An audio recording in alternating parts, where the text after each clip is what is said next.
আসসালামু আলাইকুম। আশা করি প্রত্যেকে ভালো আছেন। আজ আমি আপনাদেরকে বিদেশ থেকে লোক আনার একটা নকশা দিব। আমি আগেও দিছি, তো এটা হচ্ছে বিদেশ থেকে লোক আনার নকশা। যেই নকশা দ্বারা আপনি বিদেশ থেকে আপনি লোক আনতে পারবেন। ধরেন আপনার স্বামী বা স্ত্রী বিদেশে চলে গেছে, সে আর আসতে চাচ্ছে না, আপনার সাথে যোগাযোগ করে না, কথাবার্তা বলে না, এমন অবস্থায় তাকে আনতে পারেন। আবার অনেকে শত্রুতা করে বিদেশ থেকে কাউকে নিয়ে আসে। দেখা যাচ্ছে যে কেউ ভালো একটা পজিশনে আছে বিদেশে, তাকে দেশে নিয়ে আসলো, এতে করে তার ক্ষতি হলো। আমি ক্ষতির উদ্দেশ্যে দিচ্ছি না, আমি ভালো উদ্দেশ্যে দিচ্ছি। যদি আপনার স্বামী স্ত্রী বা আপনার পরিবারের কেউ যদি মনে করেন চলে গেছে, যোগাযোগ রাখতেছে না, তাকে বিদেশ থেকে আনতে চান, হ্যাঁ, তখন ডেফিনেটলি এটা তার জন্য প্রয়োগ করতে পারেন।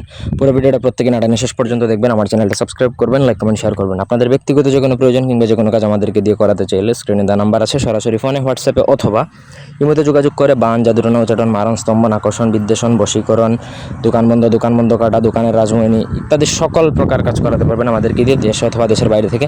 এমনকি মালিক কফিল বশীকরণ থেকে শুরু করে ভিসা প্রাপ্তির জন্য আমরা অনেক ধরনের তাবিজ দিয়ে থাকি, যোগাযোগ করতে পারেন। এটা মগা নকশা, খুবই খতরনাক লেভেলের একটা নকশা, কিন্তু লেখাটা খুবই কঠিন।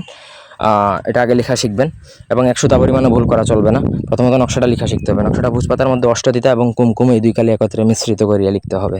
নকশার নিচে যাকে বিদেশ থেকে আনবেন তার নাম, ঠিকানা লিখবেন এবং সে যেই দেশে আছে সেই দেশের ঠিকানাটা লিখবেন। আর নকশাটা লেখা কমপ্লিট করবেন হচ্ছে যে কোনো শনি কিংবা মঙ্গলবার দিনে।